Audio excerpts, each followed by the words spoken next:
Olá, boa tarde a você que está conectado aqui com a gente no Notícias Agrícolas, aguardando pelas informações do mercado.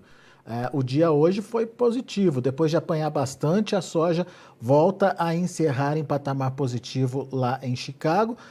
Apesar de não serem reações muito significativas, não, mas pelo menos aí deixou de apanhar um pouquinho o mercado da soja. A gente está falando de altas de 7 até 10 pontos nos principais vencimentos, mas a soja perdeu aquele intervalo que vinha trabalhando entre 16,50 e 17 dólares por bushel. Hoje a gente está falando de um maio a 16,30 e um julho a 15,92. A gente vai conversar agora com o meu amigo Ginaldo de Souza, diretor do Grupo Laboro. Está aqui já o Ginaldo com a gente na tela. Seja bem-vindo, meu caro. Muito obrigado por mais uma vez nos ajudar a entender o mercado. Hoje foi um dia positivo, Ginaldo, depois de ter apanhado bastante aí essa soja, né? O que aconteceu? É um sinal de mudança? Ainda não? Quais são os fatores que a gente precisa colocar na discussão aqui, Ginaldo? Seja bem-vindo. Alex, boa tarde. Boa tarde, amigos de Notícias Agrícolas. Primeiramente, eu quero pedir perdão. Eu estou um pouco afônico.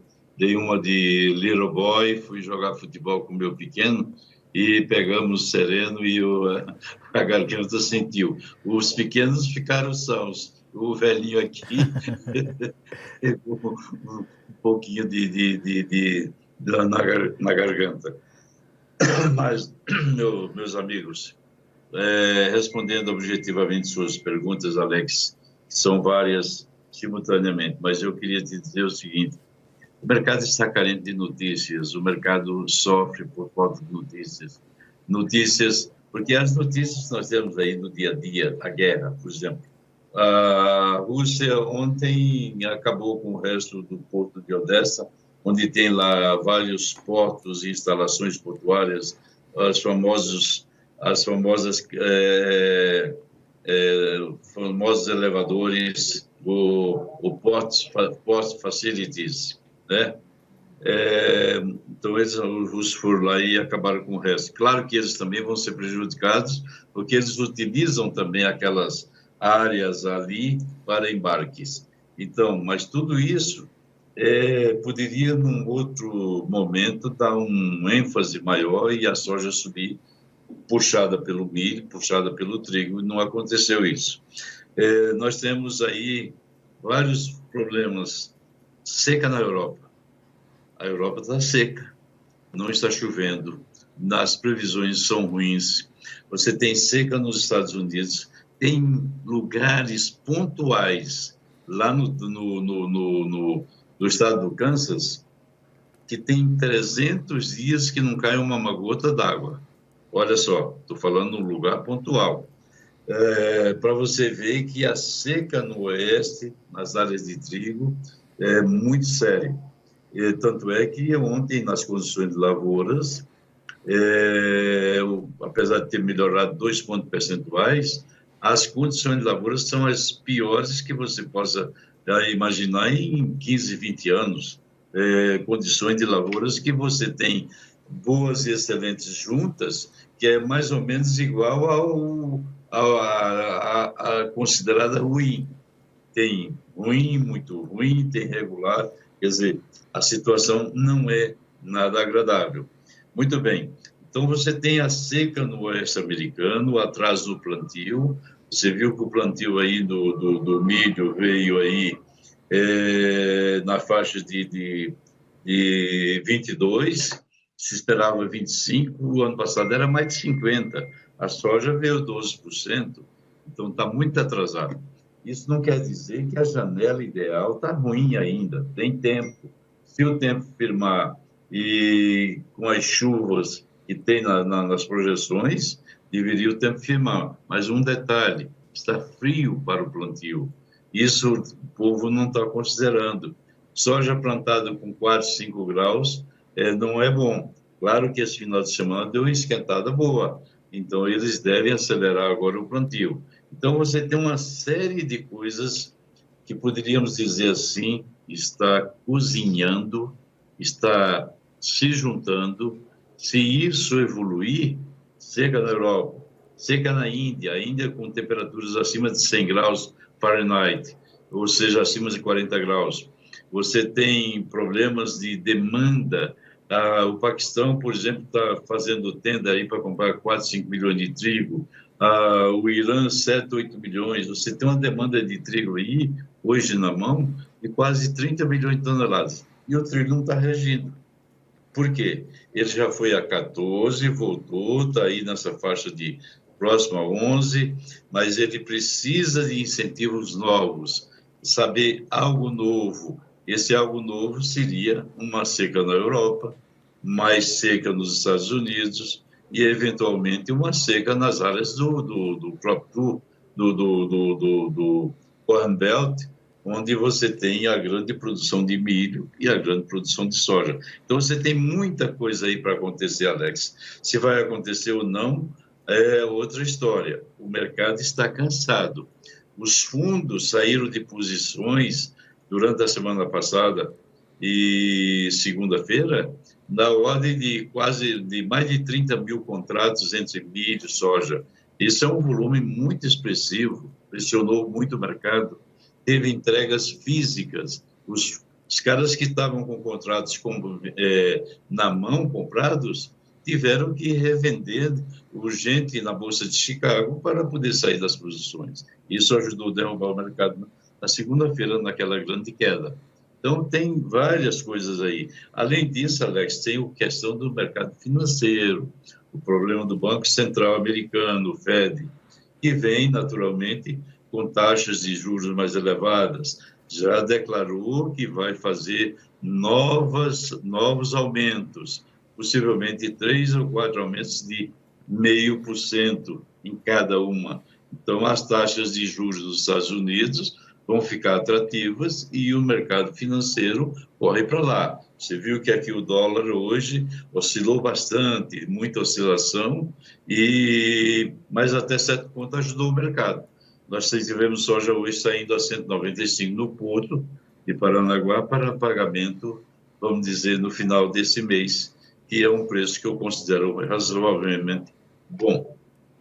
Ginaldo, trazendo então todos esses fatores que você trouxe, a Rússia destruindo as estruturas de portos, complicando a vida da exportação tanto da Ucrânia quanto da própria Rússia, atraso no plantio lá nos Estados Unidos, seca na Europa, seca no oeste americano, essa questão aí da demanda forte pelo trigo, mas como você bem colocou, isso não está sendo levado em conta. Por quê, Ginaldo? O que está acontecendo? Está faltando demanda no mercado? Cadê a China, hein? A demanda está muito fraca, Alex, com exceção do trigo que surgiu hoje, que deu um alento ao trigo, botou o trigo do julho a 11,07, depois devolveu, mas a verdade é que está faltando demanda. A China, por exemplo, não está no mercado, nem de trigo, nem de milho, nem de... Falou-se talvez hoje no mercado de milho, comprando milho safra 22, 23, mas hoje teve um detalhe muito importante, que também não refletiu. Sabe quando o mercado está insensível? Ele não sentiu exatamente a notícia. Por exemplo, o Biden hoje convidou o Xi Jinping para uma conversa para discutir e analisar os custos de todas as operações. Isso quer dizer o seguinte, que os americanos estão dispostos a baixar o quê? Baixar os custos. Você sabe que os impostos deixados ainda pelo Trump não foram naturalmente ainda retirados. Então, se presume que o Biden pode querer fazer alguma coisa nesse sentido para baratear as importações chinesas de produtos americanos. Isso é uma bela notícia, mas não repercutiu no dia de hoje. Pode ser que amanhã repercuta. Mas essa falta de demanda da China tem a ver com o lockdown, com o problema de Covid deles, ou é mais que isso, Ginaldo? Alex, esse é um ponto primordial. A China deixou de vender carros, segundo os dados, algo quase como 37% vendeu a menos neste ano. Olha só, estamos falando de mais de um terço da produção de carros chineses. É um absurdo. A China não está consumindo. O presidente chinês, ontem, disse que os lockdowns vão continuar, que ele não vai fazer algo diferente, vai continuar tolerância zero. Inclusive, ele deu a entender e criticou aqueles que o criticam por estar tomando essas atitudes. Então, nós temos aí pela frente uma demanda mais fraca na China, principalmente por causa dos lockdowns. E isso vai continuar influenciando o mercado, na sua opinião? Vai influenciar, Alex. Imagina você, os caras estão comendo menos, estão viajando menos, estão gastando menos, tudo é menos. Então, isso tira a demanda. O chinês esse ano, se o ano passado ele cresceu 4 e pouco por cento, quase 5%, esse ano se presume que, do jeito que vai, o crescimento chinês vai ser muito ruim e vai influenciar na economia mundial, sem dúvida nenhuma. Muito bem.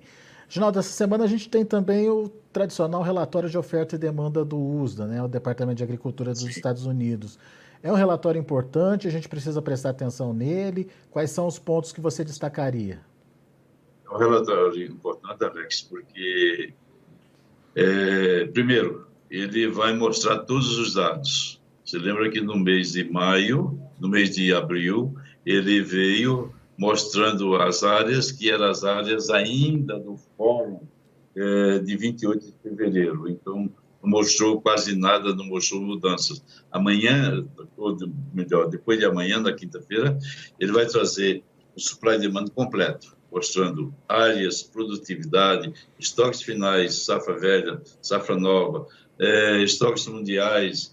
Tudo isso aí vai ser muito importante. E eu destacaria o seguinte, que ele pode ajustar estoques para cima, principalmente na soja, pela falta de demanda que foi projetada. Agora, nós sabemos que lá atrás houve uma demanda forte por parte da China, lá nos meses de fevereiro e março, e eles não mexeram nos estoques. Se eles forem ajustar, eles podem fazer uma composição e eu vou te dizer, já te disse a semana passada ou retrasada, o mês de maio é um mês quando as altas acontecem e as baixas começam.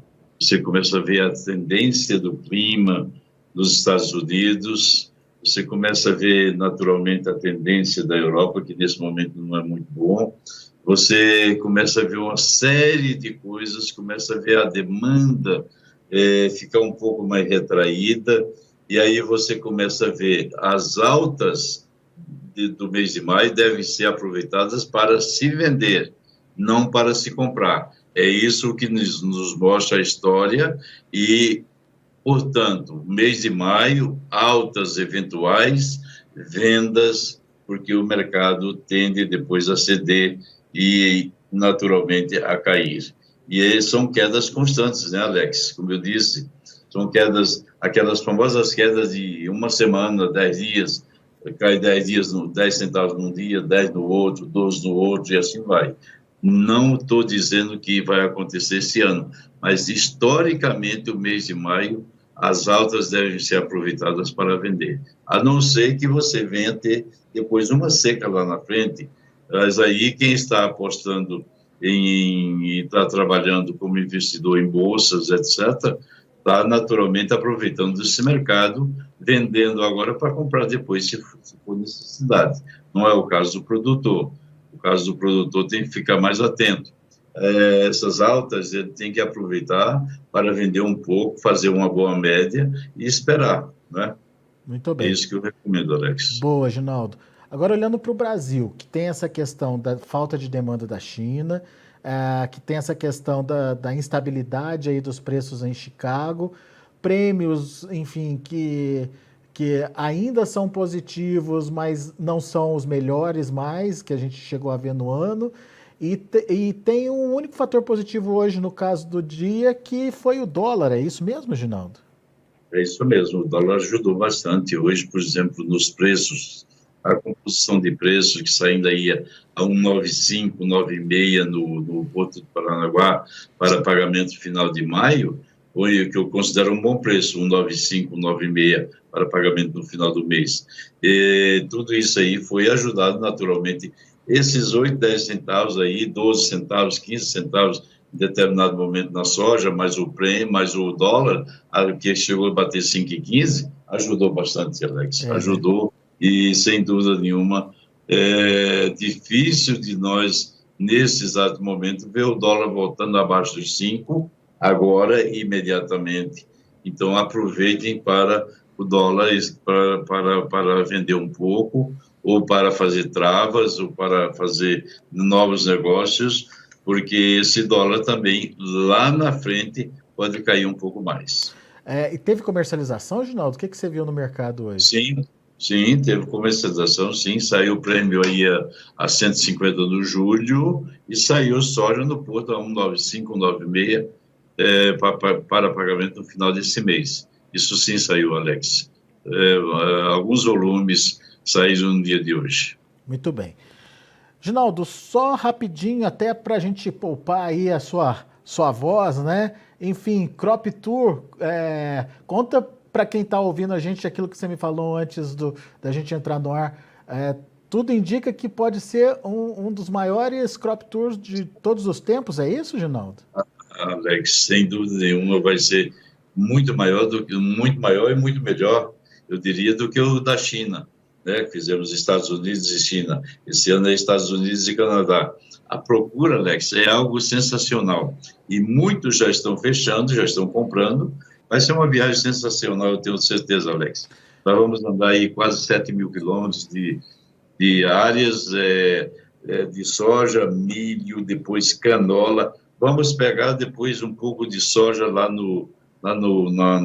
em Manitoba, no Canadá, onde lá se tem uma safra de mais ou menos 4 milhões e meio, 5 milhões de toneladas de soja. Vamos também passar por essa área. Vai ser muito bom, uma viagem sensacional.